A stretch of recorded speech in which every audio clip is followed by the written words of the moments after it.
The Magic Thief, Chapter 24. In the morning, I woke up as usual in my attic room, snuggled in my blankets.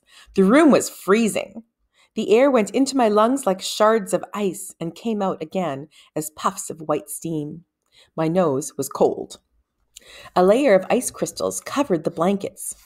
If I'd spent a night this cold on the streets of the twilight, I would have woken up huddled and frozen in a doorway, or not woken up at all.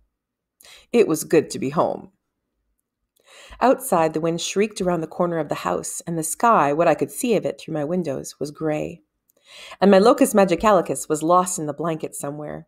I rooted around until I found it. Then, hugging the blankets around me, I sat up, leaned against the wall, and held the stone up to the light. It glowed from within, a shifting, dappled warmth, like sunlight shining down through the leaves of tall trees. No other wizard had ever had a locus magicalicus like this. Most jewel locust stones were smaller, Nevri had told me. Large jewels were dangerous. Hadn't he said that too?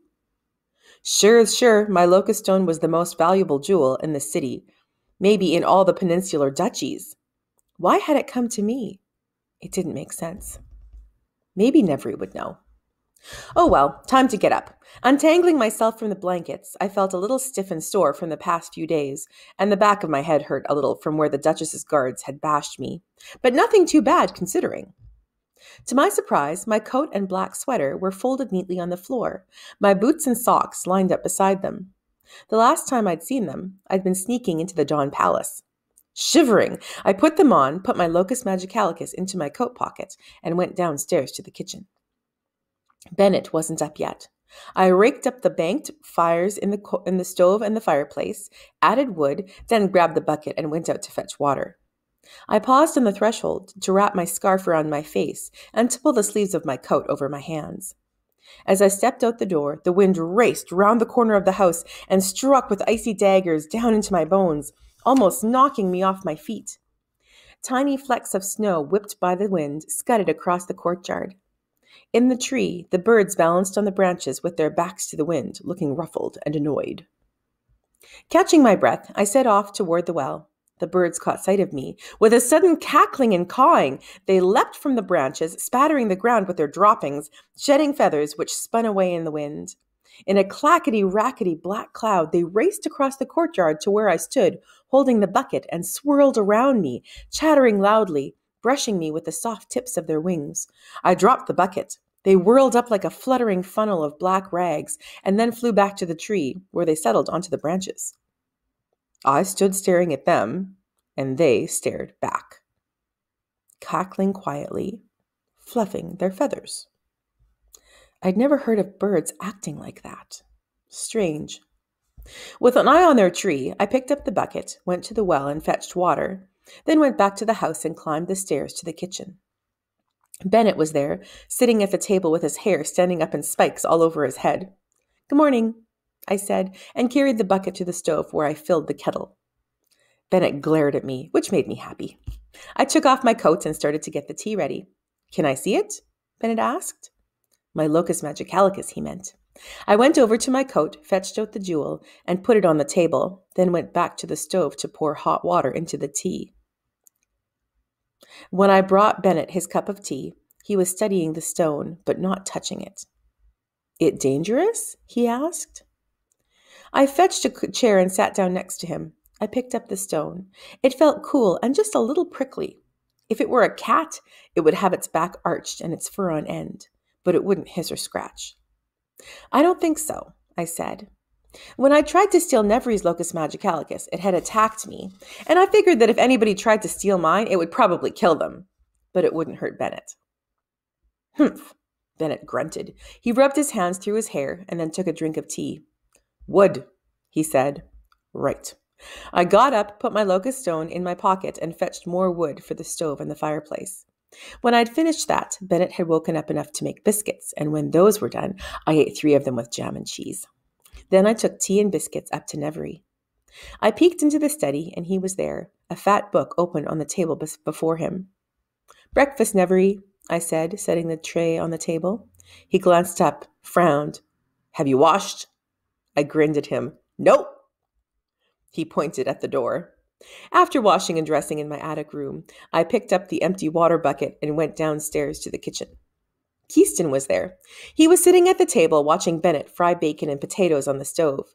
He'd put his feet up on one of the chairs and had a book propped on his knees, and he had butter on his fingers from the biscuit he was eating. I went in and put the empty bucket by the door.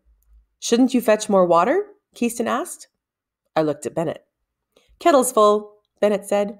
I sat down on the floor beside the fireplace, and Lady climbed into my lap, purring. "So, you decided to come back," Keaston said. He closed his book and set it on the table amid a scattering of biscuit crumbs. "I always wanted to," I said.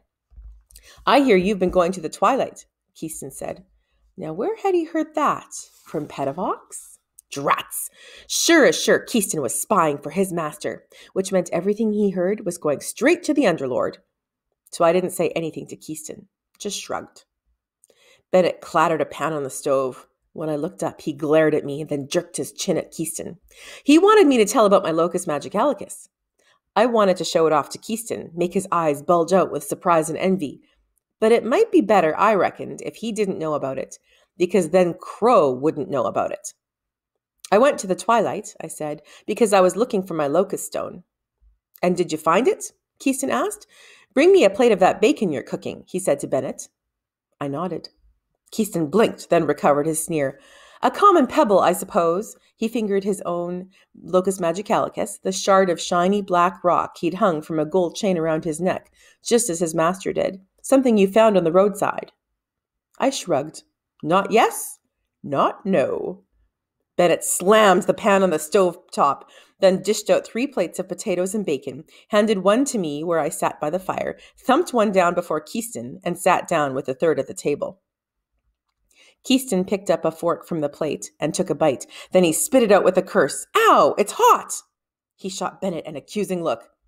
Bennett ignored him. Setting down his fork, Keaston looked over at me where I sat before the fire. "Well, I suppose it's a good thing you found your little locust pebble. It may not be very powerful, but at least you'll be of some use to your master." I nodded and fished a bit of bacon from my plate. After blowing on it to cool it, I offered it to Lady. She sniffed at it, then uncurled herself from my lap and patted away, so I ate it. When I looked up, I realized that Nevri was standing in the doorway. "Well, boy," he said mildly, "eating all the bacon, are you?" "Most of it," Bennett growled. At the table, Keaston sat up straight and alert. "Are you ready to begin working, Magister Nevri?" Nevri looked thoughtfully at him. Under his gaze, Keaston drooped. "I have business at Magister's Hall," Nevri said after a moment. "You will stay here and continue collating and numbering my notes." He switched his attention to me. I was eating fast because I knew Nevri was not going to wait around, and I liked bacon almost as much as I liked biscuits.